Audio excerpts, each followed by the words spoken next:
Աղի ու ավազի արանքում բացված փոսերն օր-օրի խորանում են, մեծանում, իսկ ինչ է արվում դրանք փակելու գոնե անցանելի դարձնելու համար։ Խնդրով հետաքրքրված էր մեր քաղաքը խմբակցությունը։ Քաղաքապետի պարտականությունները կատարող փոխքաղաքապետ Ավետիս Առաքելյանը հարցին պատասխանեց, ներկայացնելով այն ծրագրերը, որոնք ընթացիկ տարում են իրականացնելու։ Անցած տարվանից սուբվենցիոն ծրագրով մնացած 18 փողոցի եւ այս տարի նախատեսված, բայց դեռ չհաստատված սուբվենցիայով 21 փողոցի նորոգում են կատարելու։ 2025 թվականի նախագծերի համար նոր են շինարարի մրցույթներ հայտարարել։ Ինչ վերաբերում է փոսանորոգման աշխատանքներին, գիտենք, որ կան նորմատիվներ, որոնցից մենք չենք կարող շեղվել, այսինքն պարզ ասած +5+8 աշյան պետք է լինի ջերմաշյանը, որ կարողանանք փոսավերանորոգման աշխատանքներ կատարենք եւ երբ եղանակային պայմանները մեզ թույլ տվեց, միանշանակ այդ աշխատանքները կատարում ենք։ Երբ եղանակը թույլ տա, գարնան էլ մինչև 16 աստիճան ցուրտ չգրանցվի, փոսային նորոգման ենթակա փողոցներում աշխատանքներ կիրականացնեն քաղաքային բյուջեի գումարներով։ Այդ նպատակին 240 միլիոն դրամ է հատկացված։ Խճապատման աշխատանքները այս պահին շարունակվում է, երեք ես եղել եմ այցելություն 58 թաղամասում, որտեղ այո, ընդունելի է, անմխիթար վիճակ է, փորձել ենք խճապատման աշխատանքներ, այսինքն գրեդերով հարթեցման աշխատանքներ կատարել, բայց սառցակալած վիճակի պատճառներով այս պահին էլ այդ աշխատանքները չեն կարող իրականացնել, սպասում ենք մի քիչ մեղմանա եղանակը, որ տեխնիկան աշխատի։ Կվերսկսեն խճապատումները, որոնք ոչ միայն անի, նաև մուժ բուլևարային թաղամասերում են անելու։ Փողոցների խորը եւ խոշոր փոսերի հետ մեկ այլ ուրիշ դարդուցավ են թափառող շները։ Անցած տարվա մասնակցային բյուջետավորման ծրագրով շների կացարան կառուցելու ծրագիրը տապալվեց, բայց թեման չփակվեց քաղաքապետարանի համար։ Նախորդ ավագանուն նիստում ասվեց, որ շների համար կացարան կկառուցեն քաղաքի միջոցներով։ Այսօրվա օրակարգում այս հարցը սակայն ընդգրկված չէր։ Մենք պարզաբանենք փոխվել է ձեր որոշումը, թե նախագիծը չէ հասցրել, թե ինչն է խնդիրը։ Մխիթարյան գլուխը ինչի կկախես։ Սովաբեր հենց պատրաստ եղավ հաջորդ նիստով կարողանանք տեսնել նախագիծը։ Վստահությունը ինչի հետ էր կապված, դա չհասկացանք, բայց ես արդեն համոզված եմ, որ մեզանից չէր, որովհետև մեծ գումարը մենք չէինք տալու, կառավարություններ տալու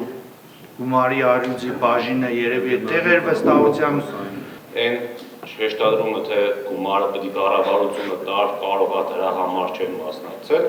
կառավարության հայտարարած ծրագրերին մրցույթներ գրեթե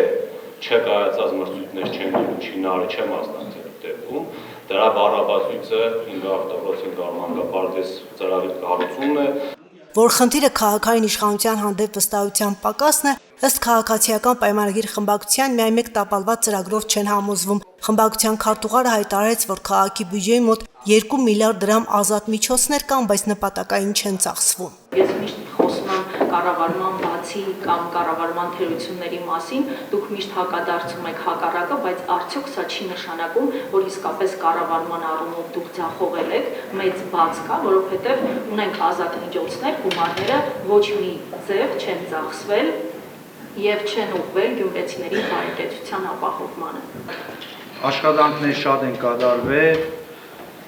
կարող եմ նշել ընդդուք մեր,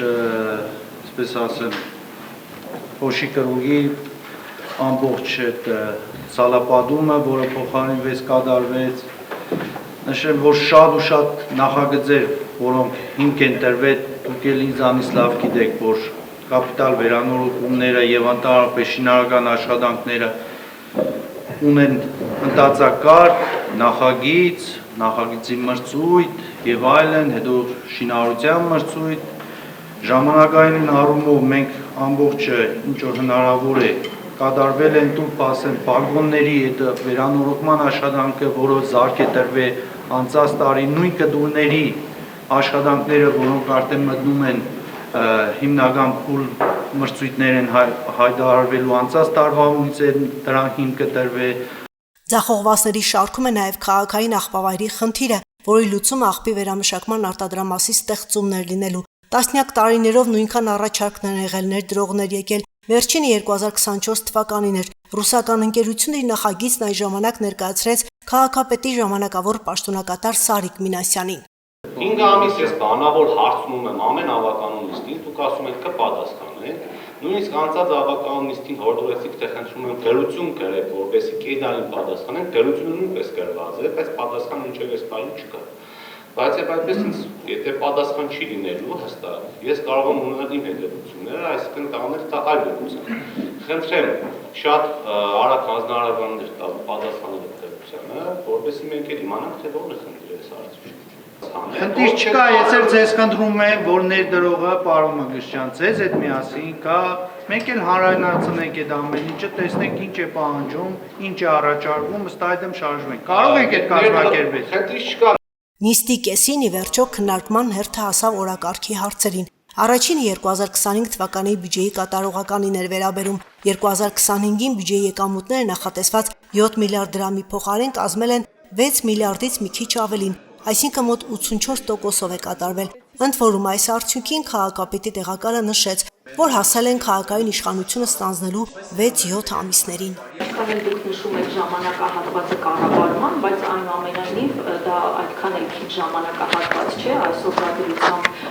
համարյա 1 տարին կլրանա եւ 1 տարվա ընթացքում էական որևէ փոփոխություն Գյումրիում տեղի չի ունեցել։ Եթե ունեցել է, խնդրեմ դուք օրինակ 3 գլոբալ ծրագիր նշեք,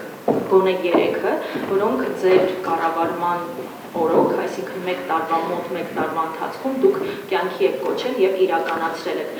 Օրակարգի մյուս հարցերն արդեն առանց դիտարկման ու վիճարկման քննարկեցին ու ընդունեցին։ Դրանք վերաբերում էին քաղաքապատկան մի շարք կառույցներին եւ հասարակական կազմակերպություններին գումարների հատկացմանը, բայց օրակարգից հանեցին 6 անհատների տրանսպորտային միջոցների գույքահարկի տուժերի նկատմամբ արտոնություններ սահմանելու հարցը։ Պարզվեց տուժեր ունեցողները թանկարժեք մեքենայատերեր են գոլդ պետհամարանիշներով, որոնց նկատմամբ արտոնություն սահմանել հարկավոր չէր։ Շանթ հեռուստաընկերություն Հորիզոն։